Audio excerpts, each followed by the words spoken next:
On fait le point, le podcast qui propose un regard complet sur la santé.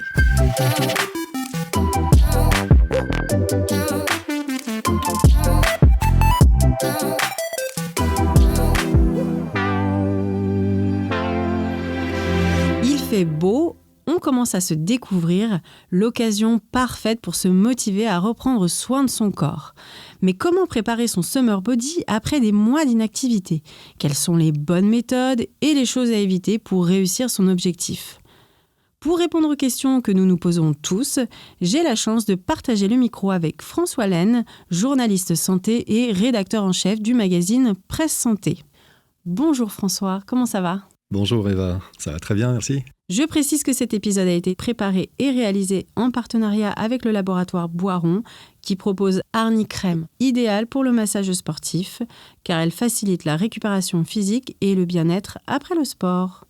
Bon alors François, comment on fait pour reprendre son corps en main après des mois d'inactivité ? On commence par quoi d'abord ? Alors d'abord par l'optimisme. Ah. C'est possible d'y arriver sans trop de difficultés. Il faut se fixer déjà des objectifs réalistes. C'est la première des choses, pour pas être déçu et pas se décourager en route. On peut grosso modo s'attendre avec un programme simple à perdre entre 0,5 et 1 kg par semaine. Ah oui, c'est quand même déjà pas mal quoi. Oui, c'est tout à fait pondérable avec deux grands axes. Évidemment, la nutrition et l'activité physique. Pour ce qui est de la nutrition, tout simplement se mettre en ce qu'on appelle en déficit calorique. C'est-à-dire que grosso modo, un homme, une femme ont des besoins caloriques. Pour les hommes, on évalue ça à peu près, alors évidemment tout dépend de l'âge, de la sédentarité, de l'activité, de tout un tas de paramètres, mais on estime que grosso modo un adulte, un homme a besoin de 2000 calories et une femme de 1500 calories. Si vous arrivez à diviser ça d'un tiers, grosso modo, vous baissez vos apports énergétiques et l'autre voie, c'est la dépense énergétique, donc c'est l'activité physique. D'accord. Donc, juste avec en mangeant moins et du coup en brûlant des calories, on arrive à réduire de 1/3 l'apport calorique de la journée. Enfin, le nombre de calories qu'on aurait dans la journée. Alors, sans rentrer trop dans le détail, effectivement, parce que c'est un sujet en soi, mais si on choisit ces aliments à index glycémique faible, c'est-à-dire avec une charge calorique en sucre, pour le dire rapidement, faible, eh bien tout simplement, on va diminuer nos apports caloriques parce que l'une des sources principales majeures et dommageable pour notre époque, c'est les apports en sucre. Donc tout ce qui sont les sucres dissimulés ou ce qui est les céréales dites raffinées, donc le riz, les pâtes, le pain. Le problème, ce ne sont pas les céréales. Le problème, ce sont les céréales raffinées. Il faut choisir des céréales complètes, c'est-à-dire avec les fibres. Vous pouvez manger des pâtes complètes, du riz complet, du pain complet. Et à ce moment, vous aurez des aliments à index glycémique beaucoup plus faible et vous aurez une absorption de sucre plus faible, plus lissée dans le temps. Le problème d'avoir un apport calorique par le sucre, des sucres rapides, c'est que ça fait monter la glycémie très fort, ça fait un pic de glycémie, puis ça redescend. Et dans ces phases de redescente-là, on a des fringales à 10h30, à 4h de l'après-midi, et on mange quoi ? Des barres sucrées, des choses satisfaisantes qui redonnent en fait au corps de l'énergie. Je pense qu'on s'est tous reconnus là-dedans. Très bien, donc on passe aux aliments complets. Et pour le sport, du coup, qu'est-ce qu'on peut faire comme sport, surtout quand on n'a rien fait pendant des mois ? On redémarre avec quoi ? Alors, l'OMS a émis des recommandations, effectivement, pour une quantité d'activité physique qui soit saine pour le corps. Et l'OMS dit qu'il faut arriver à faire 150 minutes d'activité modérée par semaine et 75 minutes d'activité intense par semaine. Par activité modérée, tout simplement, on va se dire que c'est une activité qui vous permet de parler en la faisant. Donc si vous marchez, si vous faites du vélo de promenade et que vous pouvez marcher et parler, à ce moment, vous pourrez remplir vos 150 minutes sans trop de difficultés. Par contre, pour les 75 minutes d'activité plus intense, donc là, c'est de la marche rapide, voire c'est plutôt de la course, c'est du vélo de route, mais avec des copains, on y va, c'est de la natation, on enchaîne les longueurs. Là, pour le coup, on ne peut plus parler parce qu'on en est essoufflé. Mais quand on va passer à ce type d'activité-là, eh bien, après n'avoir rien fait pendant 6 mois, on va se mettre à faire travailler nos muscles. Et là, il va y avoir des conséquences qui sont les courbatures. Ah oui, direct. On peut déjà se dire que c'est déjà pas mal si on se remet en jambes, mais on est assuré après avoir... si les gens se motivent, là par exemple, qu'on leur dit allez-y, faites du sport, c'est assuré qu'on va se faire mal. Alors mal, c'est du bon mal et c'est du petit mal. Faut pas dramatiser tout de suite.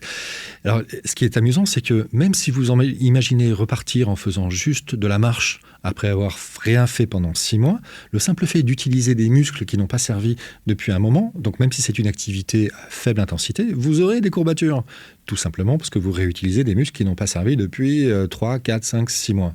Pas besoin de s'imaginer dans une salle de sport sur un tapis roulant, dans un effort hyper intense pour avoir des courbatures. Vous en aurez en utilisant tout simplement des muscles qui n'ont pas servi depuis un moment. Donc même un cours de yoga d'initiation, vous aurez mal à vos cuisses le lendemain. C'est pas un marathon en cours de yoga. Et pour autant, vous aurez aussi des courbatures parce que ça va réutiliser des muscles qui étaient passifs depuis trop longtemps. Oui, l'idée, en fait, c'est déjà de s'y remettre et simplement en s'y remettant, ça va déjà avoir des effets positifs sur le corps. Bien sûr. Tout de suite, ça a des effets positifs. Sur le système cardio-respiratoire, sur le sommeil, sur la digestion, sur anxiété et nervosité. Ça a des bénéfices tout de suite. Le sport, c'est l'un des plus grands axes pour maintenir sa santé ou améliorer sa condition physique, évidemment. Ça va tout de suite très bien quand on commence à bouger avec le corps. Donc voilà, j'ai introduit le terme d'activité physique, parce que le sport, ça peut avoir un côté un peu dramatique, mais non, mais j'ai jamais rien fait, j'y arriverai pas, je vais me fatiguer, j'arriverai pas à intégrer une salle ou un club, on va pas vouloir de moi. Mais attendez, l'activité physique, c'est simplement, par exemple, jardiner. Ça, c'est de l'activité physique. L'OMS dit même 30 minutes d'activité par jour pour combattre la sédentarité. Donc, vous faites du jardinage, vous faites des tâches ménagères. Passer l'aspirateur, c'est une activité physique. Ça constitue une dépense énergétique, ça mobilise des muscles, ça suffit. Vous vous garez une rue derrière votre bureau, vous descendez une station de métro avant et vous marchez le reste, ça va. Ça fait de l'activité physique, pas besoin de dramatiser, quoi. Une demi-heure par jour, c'est déjà très bien. Donc c'est à la portée de tout le monde, finalement. Ouais, c'est juste une question d'organisation et puis finalement de connaissance. Parce que finalement... on n'est pas tous au courant qu'en faisant du jardinage ou en passant la serpillière, on brûle des calories et on fait un sport d'intensité du coup modérée. On est d'accord, on Exactement. est bien dans le modéré là cette fois-ci. Mais finalement, il faut quand même, pour que la motivation reste, il faut quand même que ce soit un sport qui nous plaise, non ? Bien sûr, bien sûr. Si on veut s'y tenir dans le temps, et il faut s'y tenir dans le temps, si on veut perdre 1 kilo par semaine, on ne va pas se mentir. Évidemment, c'est quotidien, c'est une activité quotidienne. Donc, il faut trouver quelque chose qui nous fasse plaisir de le faire. Donc, se poser les bonnes questions. Est-ce que dans mon entourage, j'ai quelqu'un qui fait un sport, une activité physique avec qui je pourrais me joindre à lui ? Est-ce que j'ai vu dans ma commune qu'il y avait un professeur de yoga, de fitness, de je ne sais pas quoi, qui a l'air sympa, souriant, tiens, j'irais bien tester un cours, et boum, par chance, ça marche. Il faut absolument se poser la question de qu'est-ce qui est possible de faire dans mon emploi du temps, qu'est-ce qui correspond à mon corps, à moi. Voilà, tout le monde n'est pas fait pour le yoga, tout le monde n'est pas fait pour la natation. Qu'est-ce qui me fait plaisir et qu'est-ce que j'ai plaisir à faire ? Je serai plus incité à le faire et donc aussi à lutter contre les premières douleurs qui apparaîtront quand je m'y remettrai. Si j'ai mal aux épaules parce que j'ai nagé le crawl pendant une demi-heure, est-ce que le lendemain je vais y retourner ? Oui, ça dépend si on aime se faire mal ou pas. Mais d'ailleurs, en parlant de se faire mal, comment est-ce qu'on fait face à ces douleurs-là ? Parce que quand on a repris, on se dit je vais prendre. J'arrête de faire du sport parce que j'ai eu mal. Est-ce qu'on peut appliquer des crèmes ? On peut prendre des médicaments ? On fait comment ? Alors plusieurs solutions et quelques petits conseils. La douleur, au passage, des courbatures, ce qu'on appelle les courbatures, c'est lié à des micro-lésions qui se produisent dans le muscle parce qu'on l'a utilisé dans des mouvements de grande extension. C'est essentiellement ça le phénomène des courbatures musculaires. Il y a les douleurs articulaires, mais il y a les courbatures musculaires. C'est juste lié à des micro-déchirements dus à l'effort et la stimulation du muscle. Ça, c'est la première chose. Donc, pour prévenir les courbatures. D'ailleurs, petite parenthèse, on entend souvent, quand on utilise de façon intense son corps, ça crée de l'acide lactique, et l'acide lactique stagne dans les muscles, et c'est ça qui fait mal. L'acide lactique n'a rien à voir avec les douleurs, donc c'est pour ça que ça ne sert à rien de faire des étirements après avoir fait un effort. C'était une légende urbaine chez les sportifs pendant très longtemps, mais en fait, il a été montré que pas du tout, ça n'avait aucun lien, et les étirements après l'effort, ça n'a aucun intérêt. En revanche, faire un échauffement de 5-7 minutes avant un effort physique, ça atténue la quantité de courbatures que l'on a après l'effort. Donc ça, c'est une première chose. Deuxième chose, il faut être hydraté. Il faut boire suffisamment avant. Pendant, c'est pas forcément la peine. À moins de faire un sport très très intense, quand il fait chaud, et dans les cas très particuliers. Mais sinon, c'est pas la peine de boire pendant. il faut boire avant. Après, pour la récupération, il faut effectivement, sans difficulté, pouvoir s'appliquer une crème antalgique telle qu'il en existe dans le commerce. On en connaît certaines, dont Arnicrème, qui marche très très bien, parce qu'il y a de l'arnica dedans, donc qui est une fleur, une plante qui est connue depuis l'Antiquité pour ses vertus apaisantes, anti-inflammatoires et calmantes des douleurs musculaires. D'accord. Et ça à mettre tout de suite après l'effort, sur plusieurs jours, ça marche comment ? Alors tout simplement, c'est à appliquer sur la zone endolorie. Donc, on a mal aux cuisses parce qu'on a couru, on a fait du vélo de façon intense, donc c'est sur la cuisse. C'est une application locale après l'effort, pas nécessairement en prévention, c'est-à-dire que j'ai fait 1 heure de vélo, je sais que je vais avoir mal aux cuisses, donc en prévention, je mets la crème pour ne pas avoir de courbature. Attendez que la douleur naissante soit là, donc dès le lendemain matin, et vous pouvez en appliquer 3, 4, 5 fois par jour pendant 1 semaine. En général, les courbatures ne durent pas 1 semaine. Faut pas se faire peur.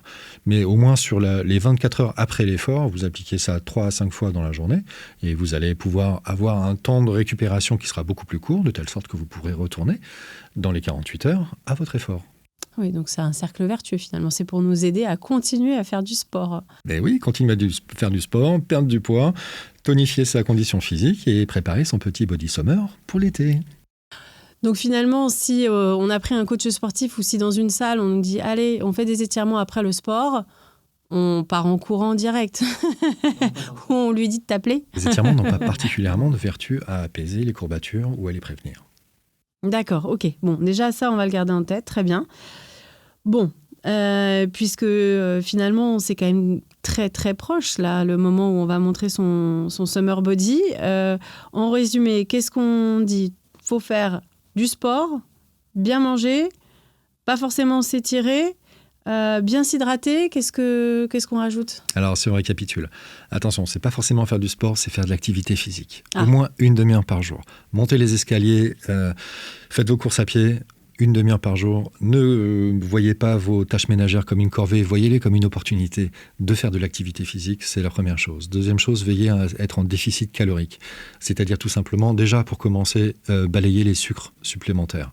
Tous les sucres ajoutés qui ne sont pas nécessaires, le sucre c'est de la calorie, et la calorie, si elle n'est pas dépensée, elle est stockée, on grossit. Ça c'est la deuxième chose. Et évidemment, si vous arrivez à planifier dans votre agenda au moins 150 minutes d'activité modérée par semaine et 75 minutes d'activité intense. Là, vous êtes sur la ligne droite vers le corps idéal sur la plage à raison. Voilà, sur une perte de poids et un corps dessiné qui soit raisonnable, à savoir donc entre 0,5 et 1 kg par semaine. Donc, vous voyez, on est début juin pour mi-juillet. En 6 semaines, vous pouvez perdre 6 kilos. Ce qui est énorme. Mais après, l'objectif n'est pas forcément de... Il faut que ça s'installe dans le temps, on est d'accord ? Bien sûr. L'idée, c'est d'avoir aussi un summer-winter oui. pour que ça perdure.